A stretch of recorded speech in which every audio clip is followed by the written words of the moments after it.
Cette vidéo est sponsorisée par MyHeritage. MyHeritage est le premier service d'histoire familiale en Europe. Utilisé par plus de 90 millions d'utilisateurs, MyHeritage ne va pas seulement vous permettre de créer votre arbre généalogique, MyHeritage vous permettra d'avoir accès à des accessoires vous permettant de trouver l'histoire autour de votre famille. Et il faut savoir que MyHeritage est très facile d'utilisation. Tu as juste à rentrer les informations, mettre les photos et en quelques minutes, tu te retrouves avec un arbre généalogique de ta famille. D'ailleurs, il faut savoir que j'ai voulu un peu chercher sur le site pour savoir si je pouvais avoir des informations sur mes ancêtres. Et en allant dans les recherches d'arbres généalogiques, je suis tombé sur le mien et ma famille. Et j'ai pu aller jusqu'en 1600. Surtout voir que mes ancêtres ont habité longtemps dans le Doubs, en Franche-Comté. La Franche-Comté, je vous salue. Également, si vous avez des photos de vos ancêtres en noir et blanc, eh bien sachez que MyHeritage vous permet de coloriser vos photos noir et blanc en couleur, afin d'avoir l'impression que la photo a été prise hier. Vous avez juste à mettre la photo en noir et blanc, pendant 5 secondes la photo se colorise, et voilà, vous avez la photo en couleur avec un avant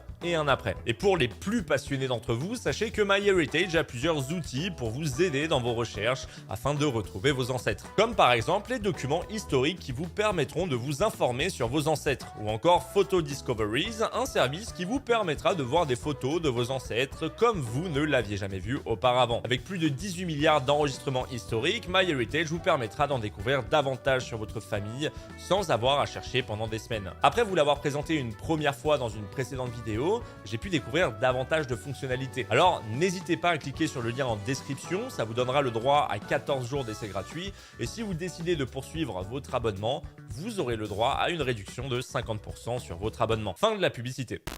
Le 16 septembre 2020 sort le trailer du jeu vidéo Hogwarts Legacy. Dans ce trailer, nous avons affaire à un jeu qui réalise tous les rêves pour les fans de la saga Harry Potter. Un jeu qui se veut à monde ouvert avec un choix possible de notre maison parmi les 4 proposés. Et même si une grosse majorité des fans d'Harry Potter étaient hype par la sortie du jeu, quitte à le précommander des mois à l'avance avec une édition collector qui permet d'avoir un faux livre avec une baguette en plastique qui vole pour 300 balles. Oui, bon, j'avoue, petite blagounette, ne vous inquiétez pas, moi-même j'ai acheté Battlefield 2042 à 90 balles pour l'avoir une semaine avant tout le monde, pour qu'au final il soit catastrophique, du coup je peux pas trop vous juger. Excusez-moi, on reprend. Et bien même si la hype est énorme autour de ce jeu qui sortira en février prochain, beaucoup ont fait un appel au boycott pour ne pas, je cite, donner d'argent à J.K. Rowling, la créatrice de la saga Harry Potter. Lorsque j'ai vu cet appel au boycott contre Hogwarts Legacy, je me suis naturellement demandé pourquoi vouloir boycotter un jeu qui vient d'une saga qui a littéralement fait rêver et voyager des millions de personnes à travers plusieurs générations. Et c'est en faisant plusieurs jours de recherche que j'ai compris pourquoi, et vous allez voir que c'est parti assez loin. Laissez-moi vous raconter l'histoire de l'auteur J.K. Rowling, de ses succès, mais surtout de ses scandales.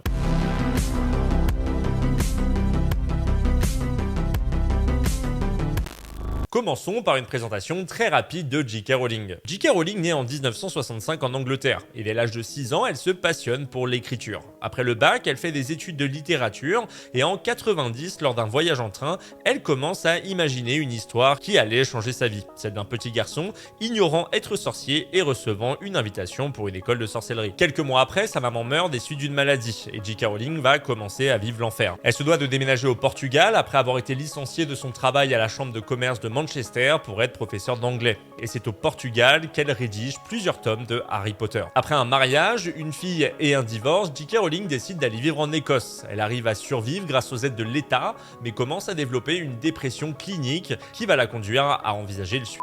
D'ailleurs, pour la petite histoire, elle s'est inspirée de son état et de sa maladie pour créer les Détraqueurs, créatures des ténèbres qu'on verra à partir du 3e volet, Harry Potter et le prisonnier d'Azkaban. En 1995, elle termine Harry Potter à l'école des sorciers et arrive à le faire publier en 1997 après le refus de 12 éditeurs. Et justement, maintenant que j'ai commencé à vous raconter son histoire, laissez-moi vous présenter le succès colossal qu'elle a eu grâce à la saga Harry Potter. Tout d'abord, laissez-moi vous donner quelques chiffres concernant la saga Harry Potter. Et je tiens à le préciser, quand je parle d'Harry Potter, je n'inclus pas la saga des animaux fantastiques. Harry Potter, c'est 7 livres, traduits dans 80 langues qui ont été à ce jour vendus à plus de 500 millions d'exemplaires dans plus de 200 pays. Premier tome étant vendu à plus de 120 millions d'exemplaires et le dernier à plus de 8 millions d'exemplaires en seulement 24 heures. Par la suite, on a pu y voir une adaptation de ces 7 tomes faite au cinéma avec 8 films rapportant au total plus de 7 milliards de recettes au box-office. Il y a aussi des parcs d'attractions qu'on peut retrouver à Orlando, Hollywood, en Floride, à Osaka ou encore à Londres. Une pièce de théâtre a également vu le jour s'intitulant Harry Potter et l'enfant maudit, ayant obtenu près d'une soixantaine de distinctions et vue par plus de 4 millions de spectateurs dans le monde, sans parler des produits dérivés, que ce soit les jeux vidéo, les DVD, les vinyles, les CD, les produits dans l'univers de Harry Potter qu'on peut trouver d'ailleurs dans des boutiques spécialisées Harry Potter, qui ont permis de générer des milliards, ce qui fait de la franchise Harry Potter une des franchises les plus lucratives de l'histoire, avec plus de 30 milliards de dollars de chiffre d'affaires derrière Star Wars et l'univers Marvel. Tout ceci fait de J.K. Rowling l'auteur la mieux payée sur l'année 2019, avec plus de 90 millions de dollars, passant devant Michelle Obama et Stephen King, avec une fortune estimée à plus de 750 millions de dollars à l'heure où je vous parle, et une place dans le Guinness Book des records en 2004, étant la première femme auteure à atteindre le milliard de dollars. J.K. Rowling, c'est aussi pas moins de 32 récompenses entre 2001 et 2017, dont le prix Hugo, le prix Locus et le prix Bram Stoker. C'est également 3 décorations, dont Chevalier de la Légion d'honneur, remise par Nicolas Sarkozy en 2009, ou encore l'Ordre de l'Empire britannique à titre civil, remise par la reine Elisabeth II. Tellement de décorations et de titres apportés à cette femme partie de rien, vivant quelques années plus tôt la misère, ayant réussi à créer un univers qui touche absolument toutes les générations. Cependant, maintenant, laissez-moi vous raconter les nombreux scandales autour de cet auteur qui, vous allez le voir, a touché beaucoup de ses lecteurs, demandant aujourd'hui de la boycotter.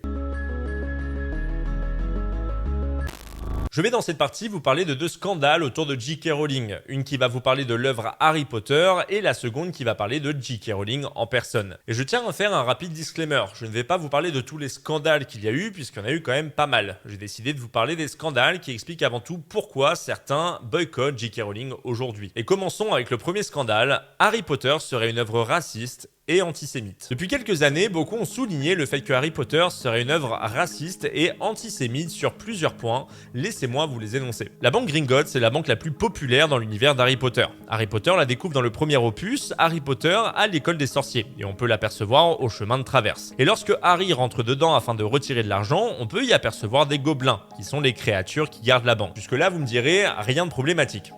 Mais vous allez voir. Le 16 décembre 2021, Jon Stewart, dans son podcast qui s'intitule The Problem with Jon Stewart, décide de mettre en lumière le problème avec les gobelins dans les films Harry Potter. Pour lui, les gobelins de la banque Gringotts ressembleraient trop aux caricatures des Juifs faites dans le livre antisémite Les Protocoles des Sages de Sion, sorti en 1903.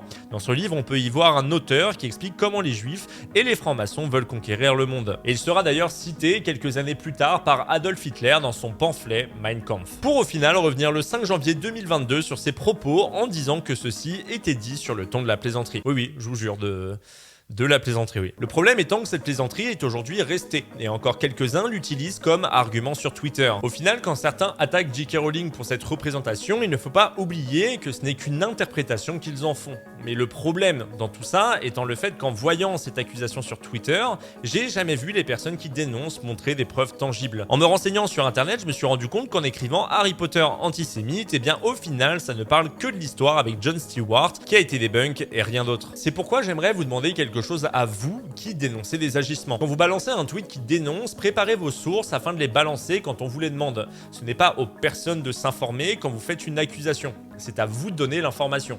Ça marche comme ça. Et le problème étant que beaucoup trop n'ont aucune source. Certains ont vu des tweets et l'ont pris comme une information crédible. Sauf que non. Si vous balancez une info, soyez sûr de la véracité de la source afin de ne pas propager ce qui par moment n'est qu'une simple rumeur. Je ne dis pas, peut-être que J.K. Rowling soutient des complots antisémites. La seule chose que je peux vous demander, ce sont des sources pour m'informer davantage, parce que pour le moment, je n'ai rien trouvé d'antisémite. Juste une interprétation qui part d'une plaisanterie sur un podcast. Le deuxième scandale qui parle du racisme dans l'univers de Harry Potter était autour du personnage prénommé Cho Chang. Cho Chang est une adolescente d'origine chinoise qu'on peut apercevoir à partir du 4e tome qui s'intitule Harry Potter et la Coupe de Feu. Harry Potter tombe sous le charme de cette fille dans le tome 4 et dans le tome 5, il finit par sortir avec elle. Voici pour la courte présentation. Mais il faut savoir qu'il y a eu un gros scandale autour de Cho Chang.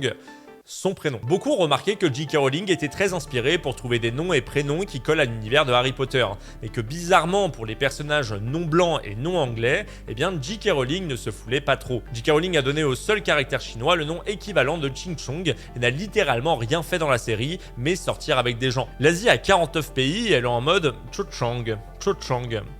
Ça sonne bien, ça sonne assez asiatique. Les personnes dénoncent une non-envie de la part de J.K. Rowling de faire une œuvre qui est inclusive, et de même par moments se moquer de certains de ces personnages non blancs et non britanniques, comme par exemple avec Kingsley Shacklebolt, où Shacklebolt désigne des moyens pour être enchaîné qui serait une référence à l'esclavagisme. Anthony Goldstein qui serait un sorcier juif, le nom faisant référence à l'étang en or qui serait donc la caricature du juif qui a soif d'or. Et peut-être que certains se disent qu'au final ce ne sont que des interprétations, et que ces personnes cherchent la petite bête pour tacler J.K. Rowling pour des œuvres qui sont sorties dans les années 2000. Et bien maintenant, je vais vous parler du deuxième gros scandale qu'il y a eu autour de J.K. Rowling et qui, pour moi, explique pourquoi aujourd'hui autant de personnes s'en prennent à J.K. Rowling, mais également à son œuvre. Laissez-moi maintenant vous parler de la transphobie. La transphobie, c'est le fait d'avoir une aversion envers les personnes transgenres. En gros, avoir une sorte de haine qui peut pousser à la discrimination ou encore à la violence, qu'elle soit morale ou physique, contre ces personnes. Une personne transgenre est une personne dont l'expression de genre ou encore l'identité de genre s'écarte des attentes traditionnelles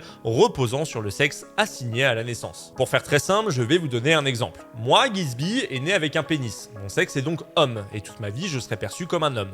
Cependant, quand je grandis, je me rends compte que, au-delà de mon sexe, eh bien, je ne me sens pas du tout homme d'un point de vue identité. Pas de ma faute, c'est ce qu'on appelle la dysphorie de genre. La dysphorie de genre est un terme médical qui veut tout simplement dire que, malgré mon sexe, eh bien, mon identité n'est pas du tout adéquate. Ce qu'il faut bien comprendre, c'est que le sexe et le genre, ce n'est pas la même chose. Le sexe étant biologique et le genre culturel. Résumé très simple, hein, bien entendu, mais si vous voulez vous renseigner davantage, Google est là pour vous. Et justement, J.K. Rowling a balancé pas mal de tweets et fait des actions qui visent la communauté transgenre, considérée comme inappropriée, voire transphobe. Laissez-moi vous parler de toute cette histoire de façon chronologique, afin que vous puissiez non seulement comprendre d'où c'est parti, et surtout comprendre comment on en est arrivé à un boycott total de certains fans, jusqu'à aller refuser de payer le prochain jeu vidéo Harry Potter pour ne pas donner de droit d'auteur à J.K. Rowling. En mars 2018, J.K. Rowling like un post d'une femme qui explique qu'elle n'a jamais eu de soutien en tant que femme au Parlement britannique, contrairement aux hommes en robe, qu'on peut traduire par femme transgenre. Par la suite, J.K. Rowling explique qu'à cette époque, elle faisait des recherches sur la théorie du genre et qu'elle a like accidentellement ce post. En 2018, Maya Forstater, qui est une fiscaliste, s'est faite licencier pour avoir écrit des tweets jugés de transphobes par la société. Je ne pense pas qu'être une femme soit une question d'identité ou de sentiments féminins.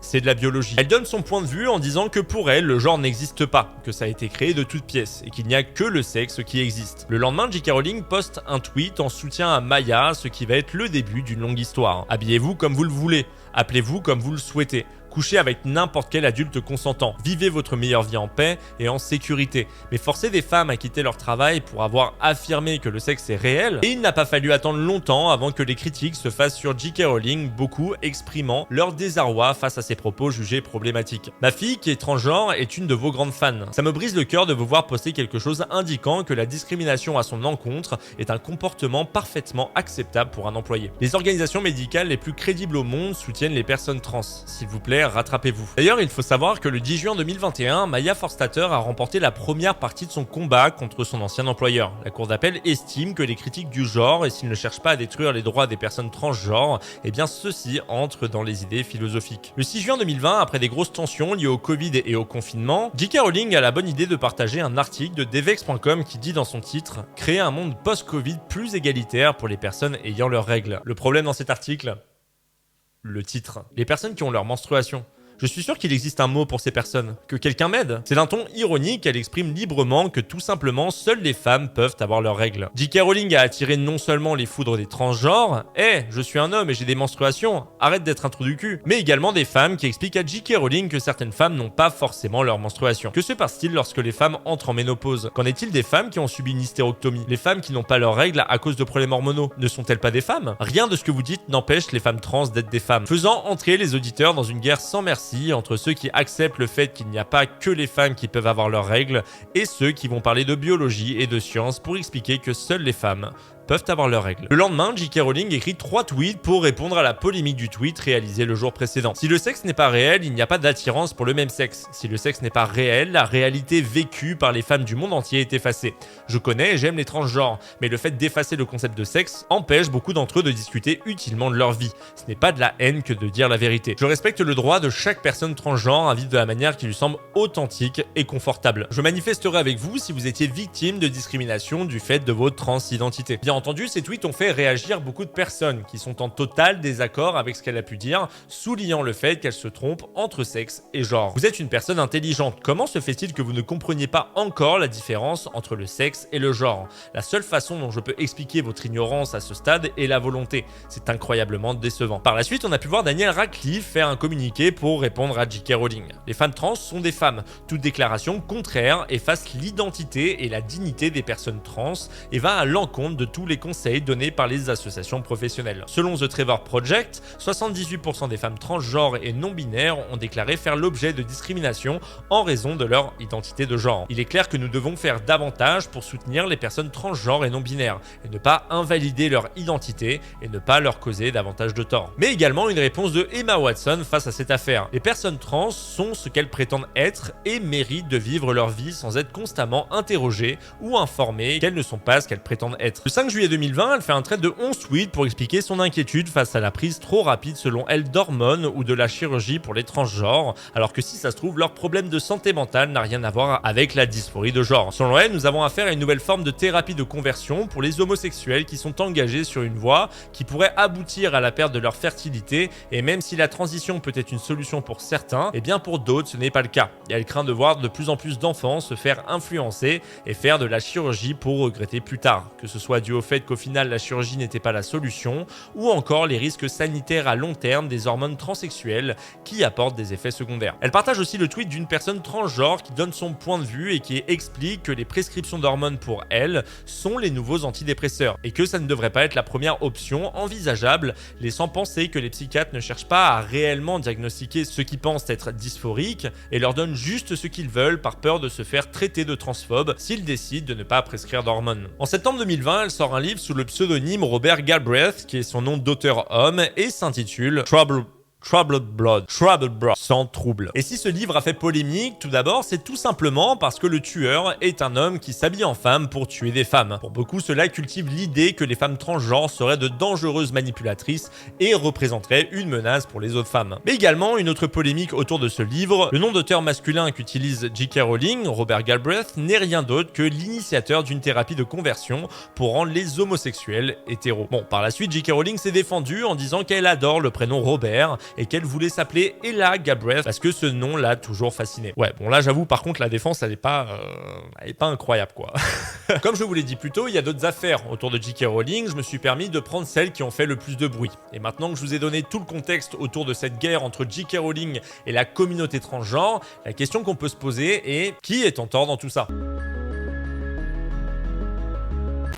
Selon moi, la communauté transgenre et J.K. Rowling ont tous les deux leur tort dans cette histoire. Je vais tout d'abord vous parler des erreurs de J.K. Rowling pour ensuite vous parler des erreurs de la communauté transgenre face à cette histoire. Le problème de J.K. Rowling, c'est le fait qu'elle tweete. Bon, j'avoue, résumé comme ça veut pas dire grand chose, laissez-moi détailler. J.K. Rowling est une auteure très réputée. Les personnes qui la follow sur Twitter ne la follow pas pour ses idées, mais pour ses œuvres. Et le problème est que J.K. Rowling utilise son compte Twitter à plus de 14 millions d'abonnés pour partager ses idées politiques, et pour moi, c'est un problème. C'est un problème parce que dès lors qu'un artiste, peu importe le domaine, exprime ses idéaux politiques, il va obligatoirement demander à ceux qui le suivent de faire un choix, ce qui va diviser sa communauté. Pour vous donner un exemple, si je vous dis là maintenant que J.K. Rowling a raison dans ses propos sur les transgenres, eh bien vous allez vous sentir obligé de soit être d'accord avec moi et continuer de me suivre, soit de ne pas être d'accord, ce qui vous poussera sûrement à unfollow cette chaîne et ne plus jamais la regarder. A contrario, si je dis que tout ce que dit J.K. Rowling est faux et que je soutiens à 100% la communauté transgenre,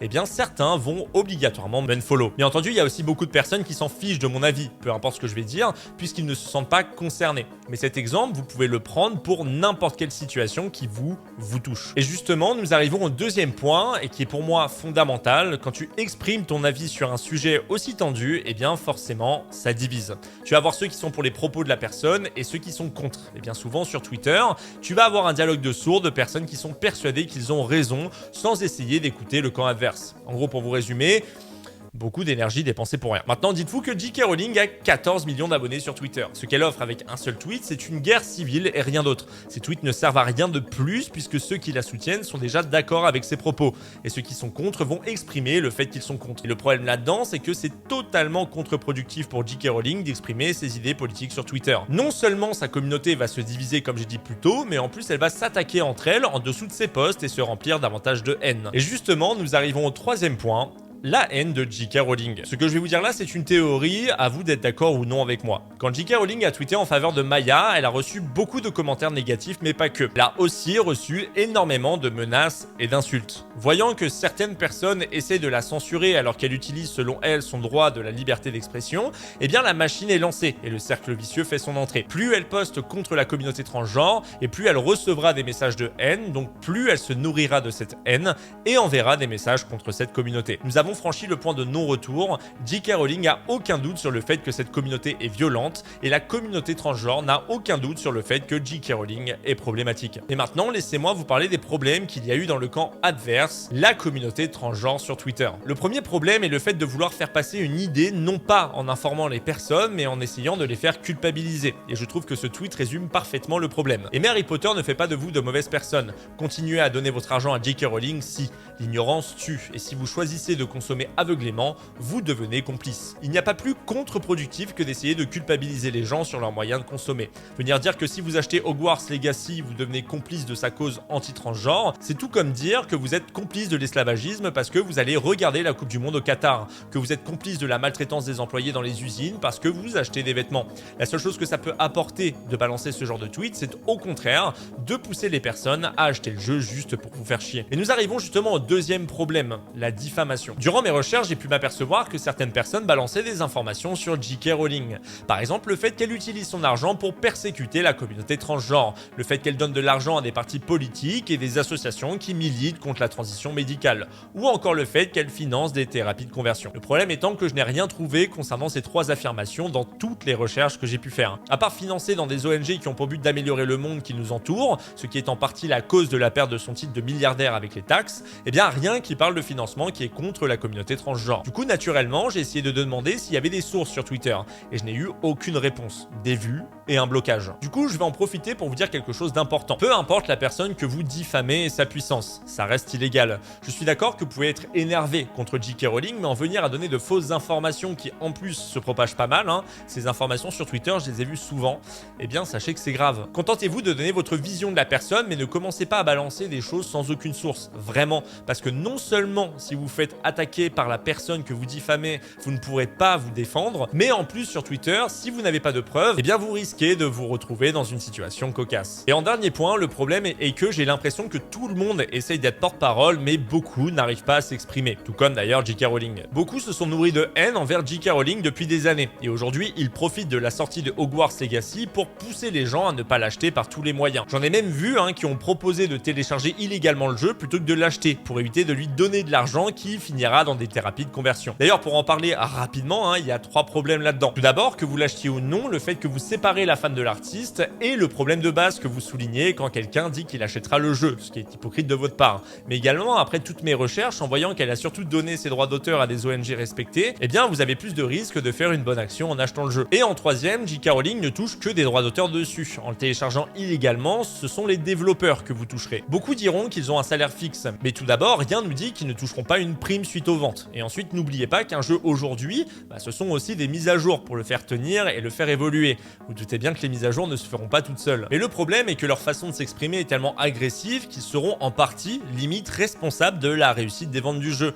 Beaucoup n'ont pas le sang-froid pour passer au-dessus de l'émotion et d'expliquer clairement le problème. Nous avons juste des attaques envers ceux qui veulent l'acheter, ce qui ne peut que faire augmenter la haine de ces personnes envers cette communauté. Sans parler également des amalgames que beaucoup vont faire en se disant que toute la communauté transgenre est aussi agressive alors que ce n'est pas le cas. On peut dire que ces personnes du coup risquent de plus desservir la cause qu'autre chose. Pour conclure, de ce que j'ai pu voir, c'est que ces scandales n'ont fait que perdre des followers à J.K. Rowling, qui à côté continue de sortir des œuvres qui cartonnent. Mais je ne peux m'empêcher de me dire que je trouve ça dommage de la part d'une auteure aussi populaire d'avoir fait des choix qui poussent les gens à faire eux-mêmes un choix qu'ils n'avaient pas prévu de faire. Je trouve ça normal d'être touché par ces propos si vous êtes concerné. Cependant, n'oubliez jamais que votre combat est parmi une centaine d'autres combats que vous, de votre côté, n'engagez pas. Et d'en vouloir à des personnes qui ne cherchent pas à entrer dans votre combat ne font pas d'eux de mauvaises personnes. Ou sinon, vous êtes également une mauvaise personne pour d'autres. Je pense que la solution est l'ignorance, mais de demander d'ignorer sur un réseau comme Twitter, c'est comme de demander à un influenceur d'annoncer quand c'est un placement de produit. Malheureusement, c'est impossible. En tout cas, je vous remercie d'avoir regardé cette vidéo jusqu'au bout. J'espère qu'elle vous aura plu. Je vais pas vous le cacher, ça a été très compliqué à la faire. Les raisons sont très simples, c'est que je commençais à faire des recherches et plus je creusais, plus je trouvais des choses et à la fin je me suis retrouvé avec un nombre d'informations. Ça m'a pas mal bloqué du coup tellement que j'en avais en fait pour écrire justement ce texte. Également pour cette vidéo, j'ai été plus souvent du coup sur Twitter parce que la majorité des choses se passaient sur Twitter et du coup je me suis rendu compte que de regarder autant de tweets et les réponses des gens, ça m'avait un petit peu aussi énervé à l'intérieur. J'ai dû essayer de me calmer, je pense qu'après la sortie de cette vidéo, je vais faire une petite pause des réseaux sociaux. En tout cas, si cette vidéo vous a plu, bien entendu, je vous invite à vous abonner. Je vous invite également à la liker ou encore à la commenter. Je vous invite également à me suivre sur Twitter ou encore sur Instagram. Voilà, vous choisissez le réseau social que vous voulez. N'hésitez pas. Il est temps pour moi de vous laisser. Merci de l'avoir regardé jusqu'au bout. N'oubliez jamais qu'il est important de prendre soin de vous. Il est également important par moment de se détendre. Vraiment, détendez-vous. J'ai vu des gens sur les réseaux, mais oh là là, mais ils écrivent de ces choses. Certains, quittez les réseaux et faites d'autres choses plus fun dans la vie. Vraiment, c'est un conseil que je vous donne. Je suis oula, je suis vraiment à l'ouest là, je le ressens. Bref, prenez soin de vous, mesdames.